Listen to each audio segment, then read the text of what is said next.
Howdy, fifth graders.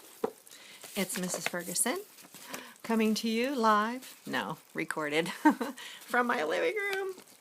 We're going to finish our book, Shouting at the Rain. We were pretty close to finishing. Both Miss Dobbenberg's class and Mrs. Harris's class, we got through chapter 41. So we're going to pick up on chapter 42 because we all want to know how this book ends. And we have some guests joining us today. We've got Yoda, California Raisin, one of the Ninja Turtles. I've got other Ninja Turtles over there, so they're going to be listening in too. A cat or two may wander by. They seem to like to do that while I'm doing stuff like this. All right, so chapter 41, it was a while ago. And let's see if we can pick up where we left off. Let's see. The cat. Remember? So she left the cat. Well, Tressa, or she saved the dog, and then Tressa comes over and she says, you could just say thank you. She says, well, I didn't do it for you. I did it for the dog, not me. So we kind of left off. She says there's something on the back stoop, remember? And so she goes around and she hears the meowing, and she says, my very own kitten, and it's you, Boots, I squeal, finally. Something I've lost that I've gotten back. And that's where we left off, and it seems like forever ago. Here we go. Chapter 42, to reveal a secret. Running down the wooden steps at Seaside, I see Ronan at the water's edge, and it reminds me of the day I first saw him, standing with his feet in the surf in the middle of a lightning storm. That first day I saw him, I never would have thought we could be friends. Thinking about how wrong I was makes me stop in my tracks for a second and stare at him. Then I run toward him, and I leap into the air, and I land right next to him. Hey, what's up? He looks at me with such a smile I've never seen on him, like his whole body is contributing to the smile. What? I ask. What? He answers back. Don't give me that. You look like you won the lottery or something. Huh? Well, maybe. Maybe I did. Or I will. Are you going to tell me? Not yet. I can't. I refuse to beg him. Fine then, I say. He turns away as if he's trying to hide his smile. And then my insides begin to argue. One side saying it reminds me of Tressa and Brandy and how they would make a joke of me. But the other part telling me that Ronan would never do that. I know he would never do that. He isn't someone to just watch me eat a sandwich. What? He isn't someone to just watch me eat a sandwich. Oh, that's kind of a funny little sentence there. But I don't like not knowing what is going on. He must be able to tell that it bothers me. It's a surprise, he says. Oh, no, I hate surprises. That's one of the reasons I love my Weather Channel, I tell him. I like to know what's coming. But how can anyone hate surprises? Well, not all surprises are good ones, I say. But then I think about my new kitten. Finally, a nice surprise. Well, Ronan says, you'll find out soon enough, and I hope you'll like it. And then he tugs at my sleeve. But come look at this. He runs, and I follow him. And I can't believe it. It's not uncommon to find a lobster trap washed up on shore, but to find a live lobster inside? How cool is that, I say. Henry will pay us for him, probably $10.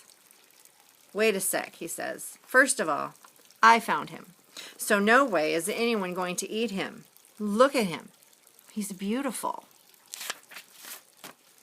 He bends over and points at the top of his shell. There's even a little blue there. Do you see that? Yeah, delicious. Blue lobster and melted yellow butter. Mmm. And I tease him, but crack up over expression. I know. You're going to let him go, aren't you? I think I've seen this movie before. Yeah, I'm going to let him go. I'm not going to save him and then eat him. That's like one of those horror movies that comes on in the middle of the night. And then he talks in a creepy voice. Here, let me save you. Oh, this butter. I'm melting. Oh, that's nothing. That's for a giant piece of toast that they're bringing in with a helicopter. And now my stomach hurts from laughing. He breaks his way into the trap more easily than I would have figured, and he grabs the lobster, who starts waving his claws around. Ah, he's trying to get me. Oh, no, stop. And I laugh. They can't get you if you hold the body. Ronan doesn't listen, and he just rushes to the water, falling into a giant wave, and it knocks him sideways, and it spins him around. His feet stick up through the top of the wave. If I weren't laughing so hard, I'd try to help him. He comes out of the water and he looks a little dizzy. Where is he? Where'd he go? I point toward the open ocean. That way, I guess. Aw, man. And he rinses the sand from his face and his hair. It's awful. I have the grace of a landslide. I have the flexibility of an earthquake. And I'm trying not to laugh again. I can't even count how many times I've been flipped over by a wave. It happens to everyone, right? You okay? It looked like you were caught in a water tornado. I let him go. I meant to bring him out to the deeper water. Well, you know, he's safer in shallow water than out there, I say. And I'm pointing to the lobster traps. Their most dangerous predators are people. If he's hungry for bait, he's going to get caught again. Oh no, he groans. Ronan, you do know that you're on Cape Cod, right? And, I mean, aren't you the son of a fisherman? Yeah, I know. I told my father I was saving my money to buy lobsters at the grocery store, and he was happy until I told him that I was buying them so that I could set them free. You should have seen his face. Was he mad? Nah. He said I'd probably be a scientist one day and save endangered species and stuff. He called me Dr. Gale all night. It was goofy but kind of cool. I'm happy that Ronan's dad is nice to him. Ronan! Hey, Ronan! We turn around and his dad is yelling for him from the top of the stairs. He breaks into that smile again. Wait here. I'll be right back. I watch as he talks to his dad, and then Ronan pumps his fist like he just made a soccer goal. Yeah. He jumps a bit and then runs toward me faster than I've ever seen him run. This time he stands in front of me after a long leap into the air, and I want to laugh. And he still looks like he lost a battle with a sandcastle. Guess what? He says. What? I ask, thinking I'm going to find out what the surprise is and hoping it's a good one. My dad just bought a hot dog bun. Think about it a little bit. I know it's going back a ways. Remember how the houses were all described? Mustard, ketchup. Okay. Olive's house. I shake my head. That's your surprise? Man, Ronan, if you're this excited about that, you must be having a bad week. Not just any hot dog bun. The one near the smooshed up pickles and the vinegar-soaked cucumbers. Wait, what? And his whole body laughs. Are you telling me? Yep. We bought the abandoned house. Remember they called it the hot dog bun. Remember that? Ronan and I jump up in the air like we're little kids, and we can't stop laughing. And I wonder how I could get so lucky. And I also think that there is such a thing as a good surprise. Chapter 43, a lesson from Moby. The word Nantucket means faraway land in the Algonquin language. And that makes sense. It feels like it takes forever to get there on Henry's boat. There's a lighthouse, I yell over the motor as Henry, Ronan, and I cut through the water. Sure is. That's Brant Point Light, Henry calls. And on the other side of the island is my favorite, Sankaty Head Lighthouse. They've already moved that one back once because the bluffs were falling into the ocean like 1 to 2 feet a year. And scientists say that Nantucket will disappear completely in about 400 years. I'm going to leave in about 300 years because I don't want to see that. Henry laughs louder than any of us. I've never known anyone who laughs as much at his own jokes as Henry. We drop anchor at a place called Tuckernuck. And there's a few other boats and a bunch of people in the water, so I ask Henry if I can go in too, and he looks around and he takes out some binoculars. Well, I don't see any seals, which is good. So just stay between the boat and the land. When I dive into the water, I go from sweltering hot to nice and cool. What was that? Huh, my bird chirped and my cat jumped up there, I think. Okay. Sweltering hot to nice and cool. I swim underwater until I can't hold my breath anymore, and then I rise up to the surface. And Ronan stands on the side wall of Henry's boat, looking out at me as I'm treading water, and all of a sudden his face is covered in fear, and he stares past me. I turn, and I'm unable to scream. I'm unable to move.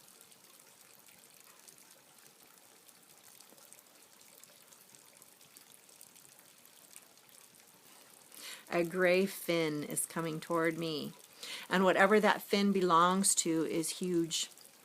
Delcy, Ronan is screaming. Delcy! And there's a splash. And Ronan is in the water coming toward me. And the fin is coming my way as well. And my brain screams to swim, but I can't move. Henry is yelling too, something I can't understand over the splashing and the yelling and the fact that I am so terrified. Ronan swims next to me, and he has a buoy. Why? Ronan, be careful, I yell. And he faces the fin, looking like he's ready to fight. And I finally make out what Henry is yelling. It's okay. It's okay. Well, there's nothing okay about this. And we watch as the fin circles. The shark is wide and round. It's enormous. And Henry is yelling still. It's a sunfish. It won't hurt you. It's a sunfish. It's okay. It won't hurt you. What? I turn and I look again, and Henry's cupping his hands to be louder. Look at the fin. It's floppy on top. It's not a shark. Ronan lets out a gasp, and so do I, and we laugh with relief as this enormous, goofy-looking fish with a floppy fin circles us. I guess it's curious. I thought you knew everything about sharks, I say. Well, I know a lot about sharks, but I don't know anything about a sunfish. I thought the fin was weird, but I panicked just based on its size because it's huge. And I point at the buoy in his hand. And what did you bring that for? Well, if you hit a great white in the eyes, it sends them off. But you love great whites, I tease him. You would hit one for me? Duh. What do you think? Well, when we're back on the boat, Henry shakes his head. You're an impressive kid, Ronan. You really are. But even you can't beat a great white. Well, I was going to punch him in the eyes or the gills with this buoy because that stuns them. And they'll swim away if you hit them hard in the right place. I read all about it in books. Written by someone with no arms or worse. Well, they're fighters, Ronan says. Yeah, and some fighters it's probably best not to mess with. Henry says, and he looks at me. You know which animal in the ocean is a real fighter and your mom's favorite, Delcy? And he points at the ring on my finger. The sperm whale. And I touch the whale with my fingertip. She liked them that much? Why? Because they fought back when the whalers harpooned them. Right in these very waters, actually. Back in the 1800s. Now, the other types of whales? Well, they would just die pretty conveniently once the harpooner stuck them. But the sperm whale, it would crash boats and turn them into toothpicks. It pulled boats across the sea at high speed, bouncing over the waves, men hanging on for their lives. They would even pull the boats underwater with them. That was called the Nantucket sleigh ride, and it was deadly for men. Henry stares off at the sky like he's figuring something out. You know, Delcy, you have a lot in common with your mom. You laugh like her, the way you stand, but you have one big difference. We do? She always waited for ships to come in, but you swim out to them. Huh? She waited. She waited for things to come to her, but you chased them down. He looks over at Ronan and then back at me. And you know, you're both like that, actually. It will be great to see what you two manage to make of yourselves. I can hardly wait. Chapter 44, The Sun Will Come Out. I just about flew across the neighborhood when Esme told me that she had a friend at the Playhouse who had given her tickets for all of us to see Annie. They even got a ticket for Ronan. When I told her how happy I was about that, Esme said, well, he's one of us now, isn't he? So when the big day arrives, Olive, Grammy, the last goes Ronan, and I all pile into a bench at the back of the theater, and I see Mrs. Pfister first, then Brandy and Tressa follow. And Brandy sees me, and she waves a little, and I wave back, and they head up to the front of the theater, and they sit really close to the stage. The play begins with, It's a Hard Knock Life. And I think about how differently I feel about that song now than I did before. Papa Joseph used to say that if everyone put their troubles in the middle of a table, most would take their own troubles right back. I wasn't sure what he was talking about when I was younger, but now I get it. I don't think my life is too hard knock after all. But mostly, I sit up real straight so I can see as much as I can of Michael and Amy. And Amy is amazing as Annie. The audience loves her, and I'm so proud of her. And Michael turned out to be a great rooster. He acted like such a twit. I'm sure he made Madame Schofield proud. At the end, I'm the first to lead the standing ovation, and I hoot and I holler and I yell Michael's and Amy's names, and Amy looks for me in the audience, and she finally sees me and waves wildly. And when Ronan and I go wait outside the stage door to see Amy and Michael, Tress and Brandy are there too. When Amy arrives, they start yelling, Miss Pollock, can I have your autograph? And I do the same thing for Michael. And Amy unhooks the rope that everyone has to wait behind, and she says, come on, Delcy and Ronan. The director said I can take you backstage. I'm going to show you the costumes and stuff. Amy, Delcy, Tressa yells, can we come too? And before we can say anything, Michael steps forward. Aren't you the one who wrote on her back with sunscreen and treated her like trash all summer? And now you want a favor? I don't think so. Tressa squints. Brandy stares at me, but not in an angry way. She looks sad, actually. It's okay, Michael, I say. I don't care if they come.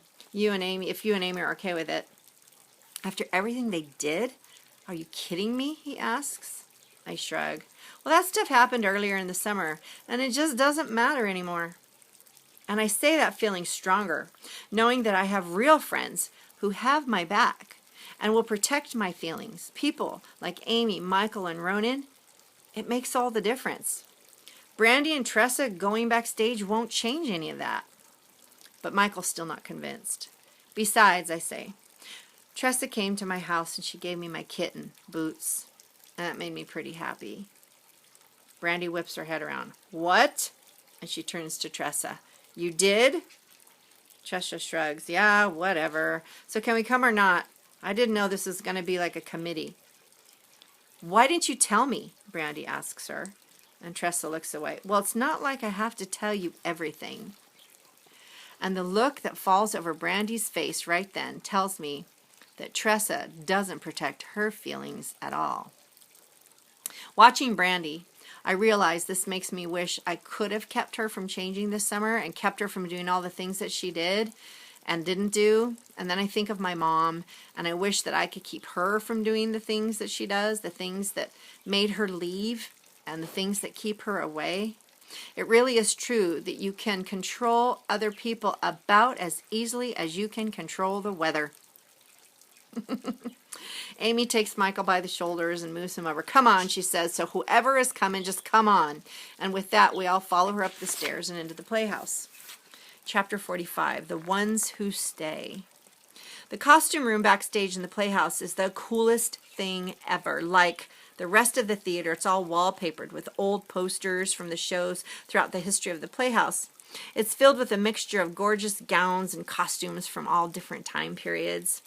Amy walks up to the door that says, Gertrude Lawrence dressing room, and spins around. This is my dressing room. And she swings open the door, and there's a picture of a woman in one of those fancy dresses. And it's so big that it seems like it arrives a minute before the lady does. And in front of the picture is a small shelf and a vase full of blue hydrangeas. That is Gertrude Lawrence, Amy tells us. She died on opening night of The King and I, and now she haunts the Cape Playhouse. If there aren't fresh hydrangeas for opening night on that shelf, tragedy will occur. Come on, you believe that? Tressa says. It's true. 2 directors have ignored the flowers, and on both nights the show could not finish. What happened? Ronan and Brandy both ask.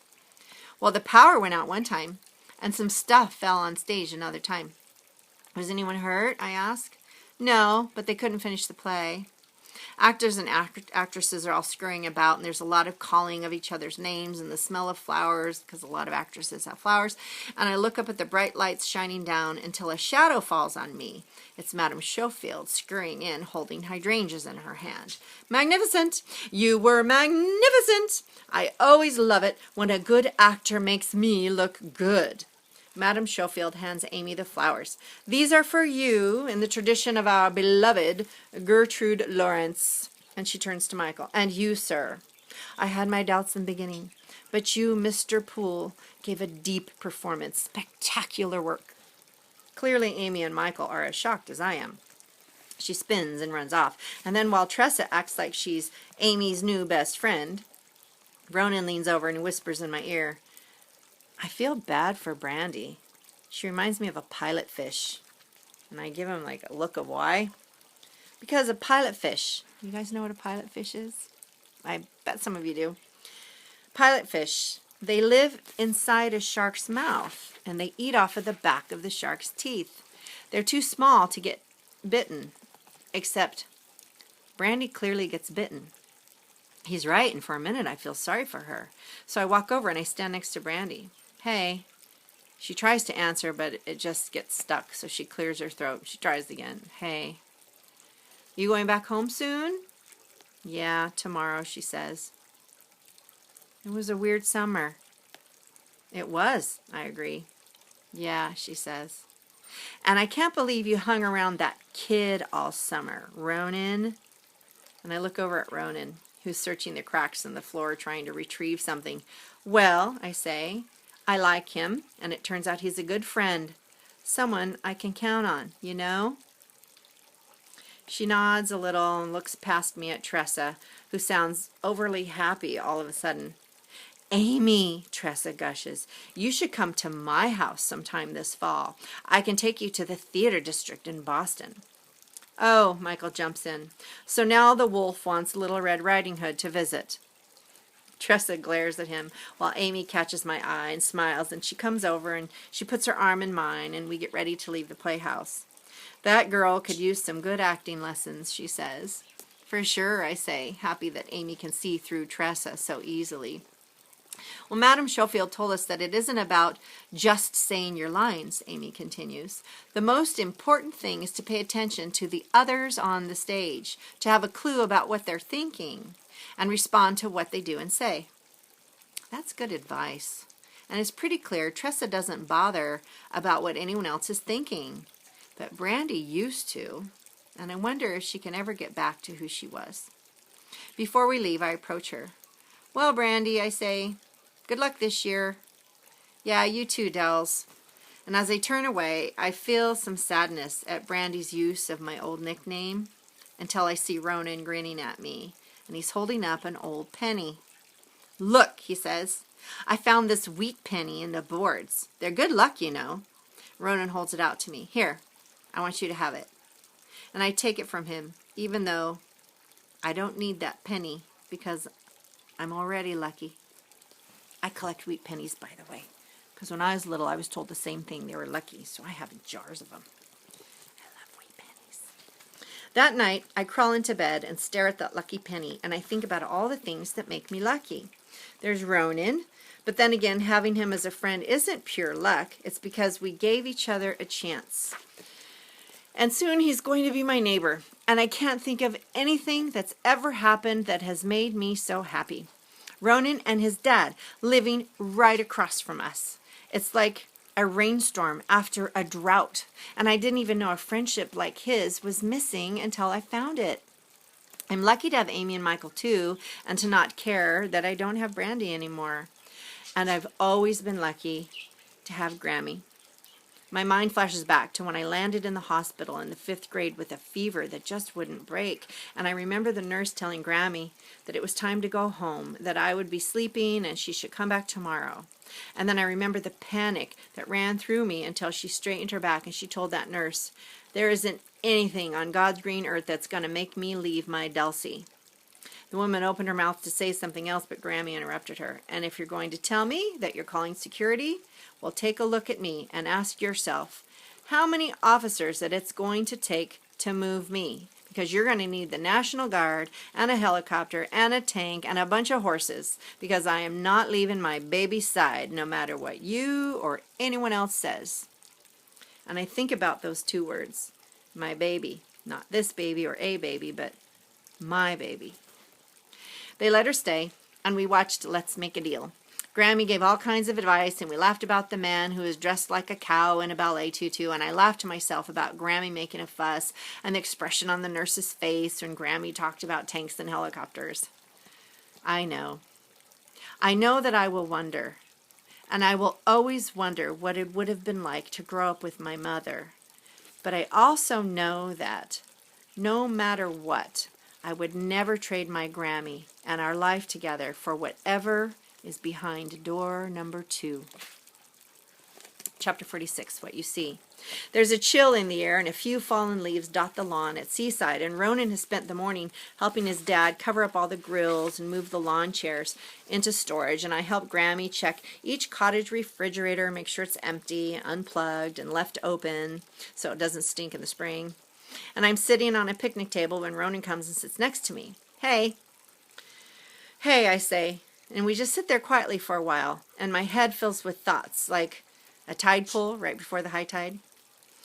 A question bubbles to the surface, so I turn to Ronan. Do you mind if I ask you something? Well, you can ask me anything, he says.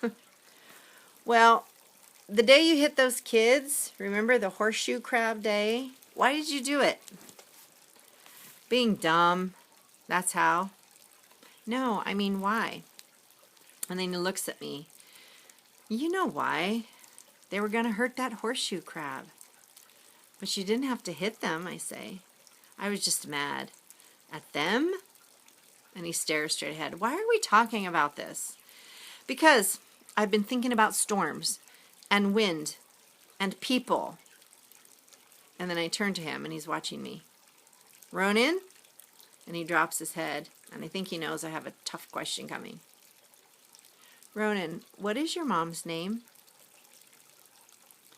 Andrea Gale. Why? I was wondering, that's all. You were mad that day at the beach. She wrote you that letter? He turns to me. Like I said, why do we have to talk about this? I stay quiet and I wait, like Esme does for me. Finally he speaks. It's for the best, she said. I couldn't believe she actually wrote that down, sealed an envelope, and then mailed that to me. Do you miss her? Well, she's my mom. And I swallow hard because I understand. I had a picture of my mom in this frame next to my bed, I tell him, and one day I got really mad and I smashed it, and I didn't mean to. It just sort of happened. And I felt mad, but it feels like when we're mad, it's really just throwing a bunch of stuff in a blender, you know? Like sadness and confusion and feeling like nothing's fair. And I wonder if you can just be angry without all the other stuff. It's like a recipe. He leans back a bit. Yeah, I know a lot about anger, but I guess we each have our own recipe for it. Maybe anger's like the wind, I say. Anger and wind, what are you talking about? Like all these things have to happen inside us at the same time and then mix together just right, and you get angry. So angry that you can't sort through it all. And the same goes for wind. Lots of things that have to happen just right. The earth moving underneath, making it harder for the wind to stay in its patterns. And you really can't see wind. You can only see how it moves everything around. Well, anger's like that too. You're smart, but you're the biggest dork in the world. You know that, Dulcie? I smile. Thank you. And I think for a moment more. Okay, when hurricane winds grow quickly, they explode. Meteorologists call that rapid intensification. And I guess it's super hard to predict, but I think I felt that way when I broke the frame. Yeah, I feel that way a lot, I guess, he says. And I can tell that there's a squall inside of him that he's trying to sort out too. And then he turns to me. I think you're right. Wind and anger being alike. You can't stop the wind, but you can use the wind. Yeah, I say. I've been thinking about what my dad said about his temper. I used to get in trouble a lot for fighting and stuff. I used to say I couldn't help it, but it turns out I can stop myself.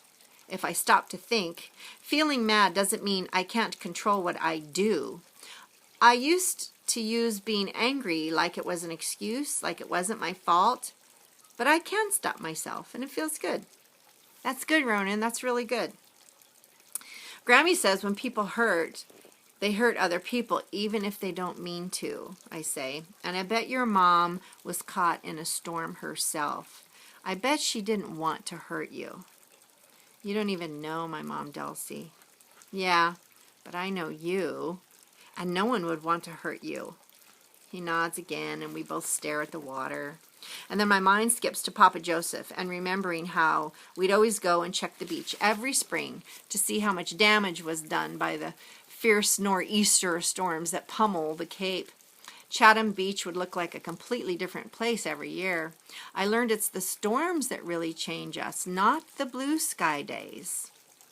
And I think about, you know what, actually, I want to say that again. Because it's kind of what's going on right now with all of us, right? It's the storms that really change us, not the blue sky days. And I think about Olive and how her being annoyed and angry all the time must mean that really she's sad deep down. And I think about Michael and how he feels about having to spend summers in the campground.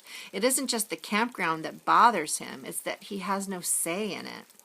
And I think how I used to wake up mad and sad earlier this summer telling myself how unlucky I was with my Grammy in our little neighborhood. But maybe I was missing something, or I should have tried to look at it in a different way. I think I've decided that it's not what you look at that counts, but what you see. Beauty is in the eye of the beholder, right? The big one with the ladder, chapter 47. Ronan shows up at my door in a pair of new running shoes. Now I'm going to be a real running machine like you, so you better watch out. Really? You think so, I say? Well, I'm not the runner that you are, yet, but I signed up to run in a 5K with you, and I know you're doing it for your Papa Joseph, so I want to, too. Thanks, Ronan. That's cool, I say. How about we race to Saucepan Lynn's? I've got a crazy idea I want to talk to her about. Of course you do, Ronan says. And with that, we take off running. And it feels good to have Ronan running next to me. Like they always do, the tides have shifted again.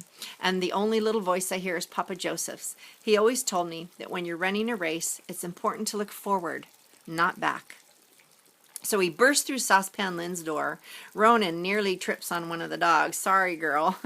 Hey, don't be running in here like you're on fire, Saucepan Lynn yells.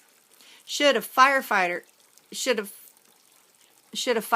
say something like that? Ronan asks with a smirk. That's right, she's a firefighter.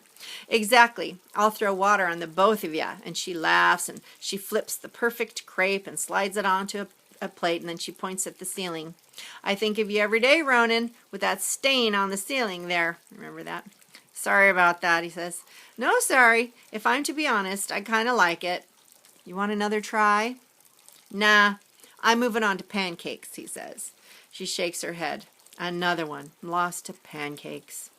So, Ronan, Saucepan bellows, I have to tell you, Henry was in here this morning talking about you again. I don't know that I've ever seen Henry Lasco that impressed by a person he's just met of any age in a long time. Huh? Listen, you really have to give up chasing great whites, okay? And a guy down at the other end of the counter yells, Oh, this is that kid? And then he takes a look at Ronan. Geez, kid. And you dress like a seal, and then you're jumping in after sharks? Another guy laughs. You better watch it, Lynn. You don't want to get this one mad. Oh, I think I can handle him, she says. And she looks over at us. I don't know, the man said. If the kid is willing to fight great whites.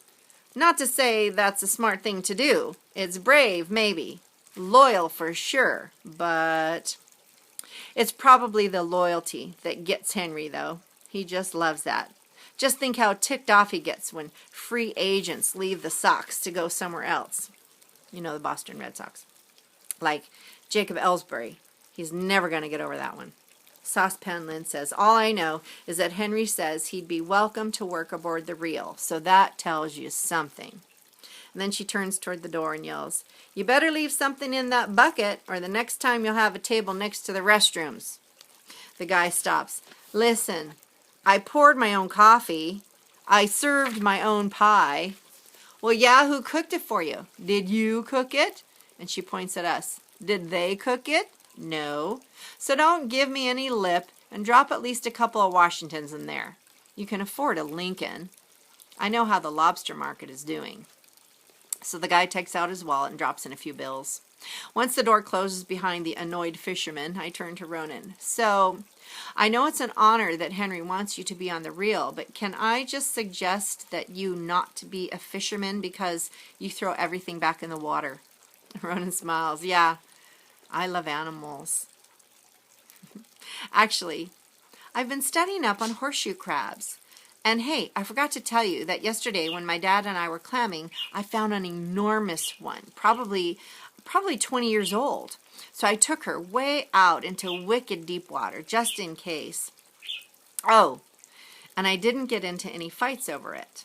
And he holds out his fist and we fist bump.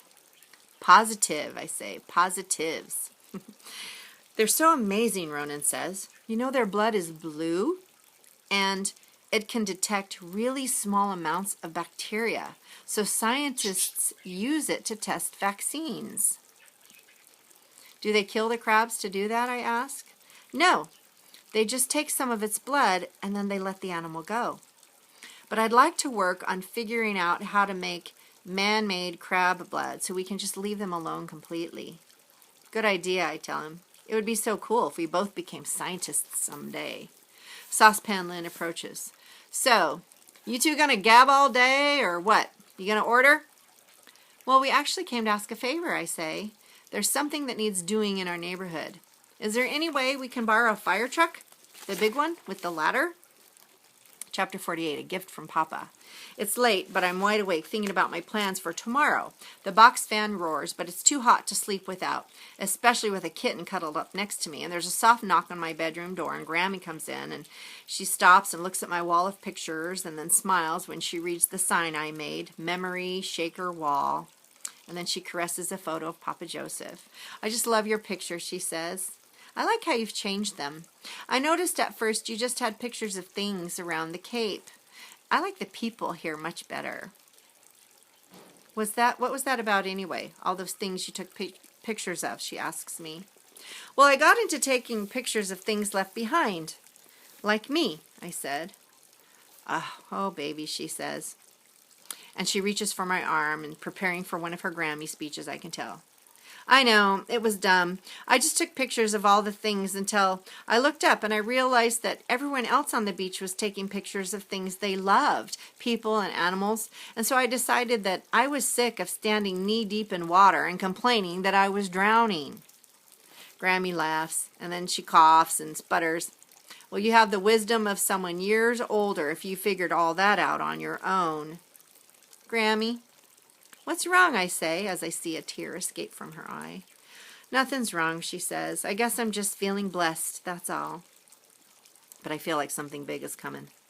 I can't stop thinking, she says, of the night you got so angry at me and said, you don't have a real family. Oh, Grammy, I didn't mean it. Hush now. You know I understand the hole that's been left behind by not having your mama here. I really do. And I know it hurts bad. And I didn't come up here for apologies. I just came here to give you something. And she reaches into her apron and pulls out a little white box.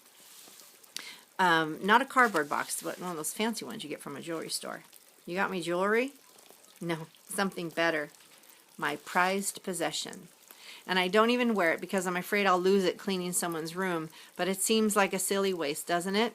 So she pulls out a gold chain with a circle hanging from it, and I grab it with my hand, and I see that it's a disc with a gold ship's wheel on it.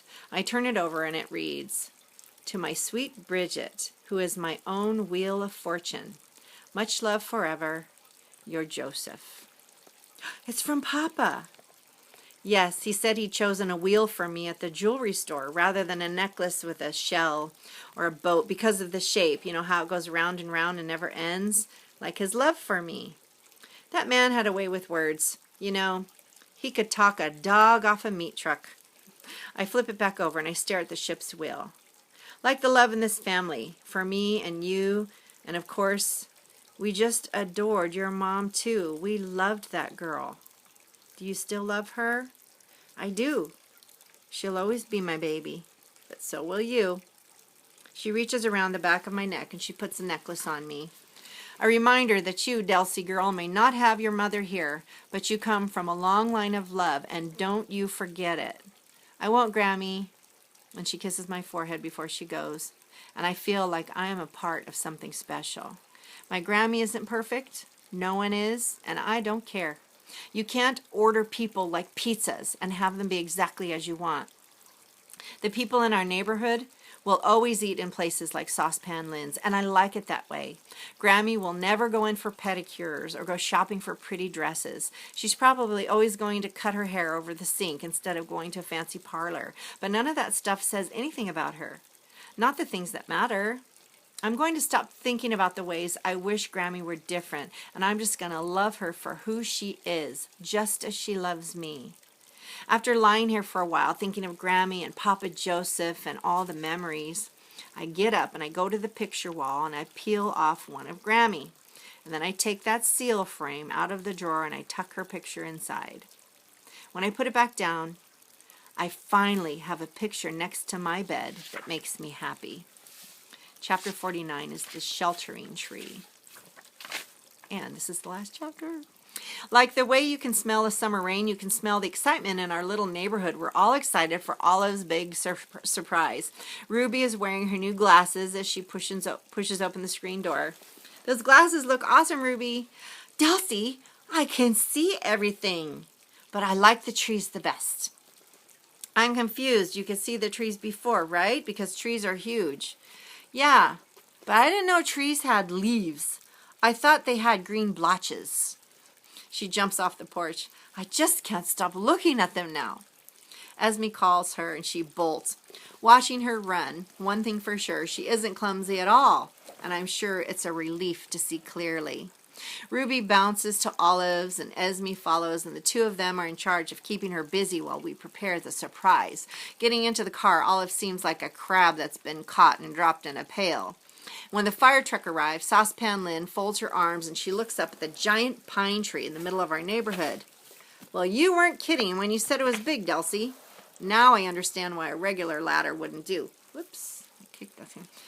She looks down at all of the boxes of Christmas lights. This is a crazy idea, but I gotta say, I like that you and Ronan think big. So now let's get started. And she motions to the other firefighters. And a while later, Ronan and his father arrive, and Ronan bursts out of the car. Hey, we did it. We got the keys. And he holds them up like a trophy. Hooray, I shout. And Henry comes over. Well, welcome to the neighborhood, Henry says, and he shakes hands with both of them. Gusty asks for the keys, and Ronan tosses them to him, and then the two men head over to Ronan's new house. Man, that is one megalodon-sized tree, Ronan says, looking up. What's that going to take, like 10 million lights? Well, yeah, it'll be visible from outer space. And then he grabs my sleeve and says, come on, let's go look at my new house. As we climb the steps to the porch, we hear Gusty talking from inside, and he uses Ronan's name, and Ronan freezes. Oh, the fishing life, Gusty says. Of course I miss it. I miss it every day. Ronan scrunches his eyebrows and drops his chin a bit, and he's listening. I fell in love with it when I was 12 years old. Even when the catch is bad and the weather is brutal, even when work is scarce and government regulations tie you up, there isn't anything better in the world than being on the ocean. And Ronan drops his chin even more. Nope, his dad continues. There's only one thing on this whole planet that could have made me leave fishing. That kid out there. You know, he is the best thing that ever happened to me, Henry. And we're going to fix this place up. I'm going to make it good for him and me. And I smile big, but Ronan's expression isn't like that. Squinting, he smiles without showing any teeth, and he lowers his jaw, and he exhales and drops his shoulders like he's just had a heavy weight lifted off his shoulders. He turns to look at me. Delcy, did you hear that, Delcy? I did, Ronan. He bites his lip and breaks into a big smile, and he looks up at the sky, and he straightens up his back, and he takes a giant leap onto the porch. We step into the house, and the place looks like a destruction after a storm. Curtains of cobwebs, and we leave footprints in the dust there. And there's a hole in both the wall and the ceiling. The wallpaper is all curling off in brown. Hey, I love what you've done with the place, I laugh. Well, I think it's absolutely perfect, Ronan says. It is, Ronan. It really is. Let me show you around, Ronan says, and he runs into the kitchen, and he points to a huge puddle on the floor. Here you can see we have our own pond, big enough for a boat.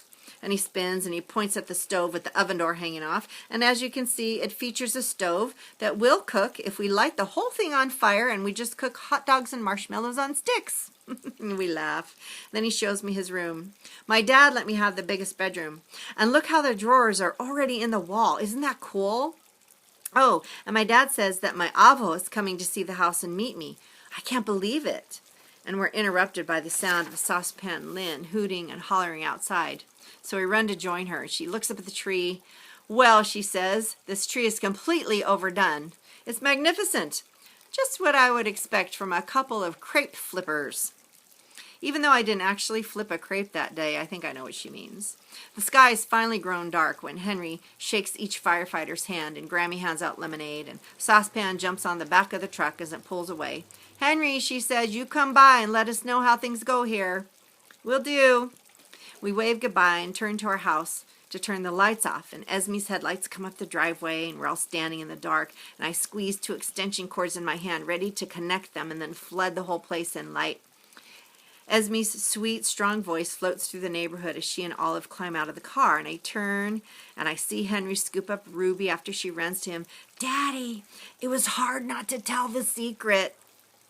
I'm proud of you, Spitfire, he says, and Olive is squinting, trying to see in the dark. What in Sam Hill are you fools doing all here in the dark? What is this? A mosquito all-you-can-eat buffet? Then my hands connect the cords. I feel the buzz of electricity and light floods our neighborhood in color, red, green, blue, orange, and Olive is wide-eyed and her mouth hanging open, just like she's always telling Ruby not to do. Oh, my. Oh, my. And her head tilts upward and the colors reflect on her face. What is this? And she asks, but it doesn't sound like her sandpaper, you better give me an answer right away voice at all. This is for you, Olive, I say, to remind you of your family. And, Esme says, to remind you that you'll always have family in each of us. And I can't believe it, but Olive starts to cry. She spins on her foot and scurries toward her house. I sprint and I stand in front of her. It's okay, Olive. Stay. No, please, stay with us. I feel like a fool, she says. I'm crying. Pfft, I ought to be stronger than that. Hey, Ronan says, I've done plenty of crying this summer, and I'm plenty strong. His expression after he says this makes me laugh, like he's surprised he just said that. Esme and Grammy go stand on each side of Olive, and they put their arms around her shoulders. See? I said, we're all family here. And as I stand under the glow of the lights with everyone, I know that's true. I listen to Ruby giggling after Grammy tells her she looks like a movie star with her new glasses. Memories roll through my head of Grammy clapping too loud at school concerts and her telling me that I hung the moon even when I didn't deserve it, and all the times I did something dumb, but she gathered me in her arms and said, I've got you now. Grammy's got you. And she did. There's never been a day when she hasn't been there for me, making fried bologna and teaching me about game shows and brushing the tangles out in a way that didn't hurt, asking me how I am and wanting the real answer, rubbing my back while I'm sick and fighting with nurses so she can stay with me. And now, looking into Grammy's blue eyes, I feel lucky that I never had to weather a storm alone. Grammy and Papa Joseph were there to step in when my mother stepped out. My gaze moves across the faces of all my neighbors, and I think how every one of them has helped me in some way this summer. And I realize what I've always known, that family isn't really about blood and having the same last name. It's made by the people who love you, who worry about you and champion you, who take one look at you and know when you need a talk over that nourishing tea. And I feel silly for having shouted at the rain, complaining about living under a cloud. See, the thing is, the sun is always in the sky. It just gets hidden sometimes. I hear Grammy and Esme and Henry laughing, and something deep inside starts small, but it gets bigger and bigger, and it's this feeling, how lucky I've been. I've never been abandoned. I have been loved every day of my life. Okay, I have about 10 minutes left on this tape. Dear readers, this is important because it's really cool what she does here. Dear readers, it's not what you look at that counts, but what you see. This is an important facet of Shouting at the Rain, this idea that people can look at the same situation and see different things. I struggled as a kid. In middle school, I looked at my life and I felt that perhaps I was unlucky. Just like in the book, we shopped at all the tag sales, and we had a car that we had to pray before starting each time. And we lived with walls that were coated in soot from the furnace, friends who were loyal one day but not the next. I had parents who could not be available to me. But in high school, it stunned me when a friend commented on how lucky I was. Seeing my life through her eyes did make my perception tip a bit. And upon further study, I discovered that you find what you look for. After looking a little more closely, I realized I did indeed have many blessings, and moving forward, I decided to shine a light upon my blessings rather than upon my struggles. In Shouting at the Rain, I wanted to find a fun way to show how we can all look at the same thing and see different things. And so I created anagrams throughout. An anagram is a word or a phrase formed by rearranging all the letters from another word or phrase. For example, the word listen, L-I-S-T-E-N. That's an anagram of the word silent, S-I-L-E-N-T. Same letters, just placed in a different order. So each speaking character's name is an anagram that's a hint about the character's personality, life, their secret, or some trait that they have. For example, when you see the character, Katrinka Schofield, the director of the musical Annie, the Playhouse, it's actually an anagram of the sentence, "It's a hard knock life," the song from Annie. Katrinka Schofield, it's a hard knock life. Same letters, rearranged. If you'd like to work on solving my anagrams, here is a list of the characters' names. Close to the time of the book's release, check my blog or hints for an eventual answer. So she has a blog. Linda Mullally Hunt has a blog, and her answers are there. I'll also provide some extra background about their names if you need some help. So here they are. Delcy McHill, Bridget Maeve McHill, Joseph A. McHill, Brandy Feister, Tressa Bolin, Ronan N. Gale, Sherman Gale, Amy Pollock, Michael Poole, Henry I. Lasco, Esmeralda, Ruby Lauren, Olive Tinsley, Katrinka Schofield, and Saucepan Lynn. I'm going to hold this up because you can always freeze the video at this point and write them down. Okay. I hope that doesn't come out backwards for you guys. Here is one more anagram from the book. Shouting at the Rain becomes that nourishing tea. Remember that? This book is about how authentic connections improve us and heal us. Being vulnerable, sharing personal things about yourself is a good thing because it creates a connection. It creates trust. However, as Grammy tells us, be careful with whom you are vulnerable. Spend time with people who buoy you and protect you and people who want the best for you, who will be honest with you and kind. Relationships should make you happy, not leave you feeling wondering. Like Delcy, learn to speak up for yourself because you deserve that. Also, try to see your world with optimism and gratitude because life isn't easy. You will fail at things and experience disappointments and get hurt. We know life's not easy right now, huh? But you can handle these things. You can handle these things, okay? Stand strong, face the struggles, lean on others, but keep optimism and gratitude in your pocket. In tough times, they made me resilient, and they also helped me become a happy person, and I wish the same for you.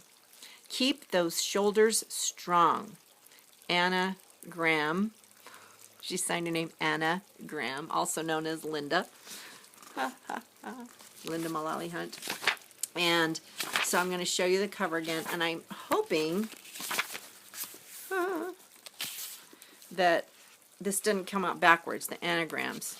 Oh, she thanks everybody. You know who she thanks?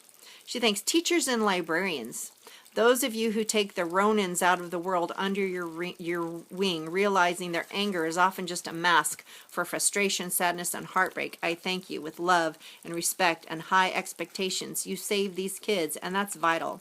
Because if we don't dig deep to help struggling, angry kids, they're just going to become struggling, angry adults. So yeah, she talks about all the people who she wants to honor, the people who left their mark on the world, and you know, her editors and stuff. And I think she says something else in here. Her friends, people who are treasures, some little stories. If you guys come across this book, or maybe it's online somewhere, be sure to read her author's notes in the back. She just talks about the people who inspired her and why, like a little story about her and her best friend and how that kind of made it in here. And the Cape Playhouse, you know, she talks about that in here. And her family, her in-laws, and her friends. When I wrote about Papa Joseph and his strong shoulders, I was writing about you, Greg. You're loyal and kind. You stand strong for your family. We can depend on you no matter what. So she uses the people in her life as like a model for some of her characters. So, Shouting at the Rain. We finished it. And this is her, Linda Mullally Hunt. So I hope this doesn't come out backwards on the video. I hope not. Let's see. Right eye. Looks like my left eye on the video. I don't know. We'll see. All right, guys. That's it for now. I'm going to be reading some more stories, some more videos that I'll be making on my YouTube page. I'll share it with your teachers so they can share it with you. You can read. You can watch them anytime. You can go back and take your time with this one. Do it all in one sitting. It's up to you. Most of them will probably be picture books and things, but I might do another story. It's open for you guys to do. I'm going to do a little how-to video also on our Sora Overdrive, in case you guys are struggling with that a little bit, and you guys can kind of watch that. But it's a weird time. I'm just so sad that we are not going to be going back before the end of the year. But we're doing what we have to do to beat this, and it's just weird. I know. Just listen to your teachers and just do the best you can right now and learn as much as you can in whatever way you can. Reading, doing projects, and working in your workbooks so that you guys are ready to come back as 6th graders, okay? We're all going to be there. We're going to be ready to rock 6th grade, okay? And I miss you guys, and I know at first it might have been kind of exciting, you know. A couple days, we're home, woohoo, no more school. But then on the 4th or 5th day, you're just like, I want to go back to school, you know. There's only so much cartoons you can watch after a while in video games. So anyway, read. There's plenty available for you to do. Enjoy your time with your teachers. This is kind of, you can look at it as kind of a cool thing. You're part of history. You guys are part of what's going to go in the history books right now. And you're participating in that, in this absolutely historical moment in time. Worldwide, not just America, worldwide. This is going to be history. All right. All right. Bye for now. Over and out. I will see you guys on the next video. And again in September. Miss you.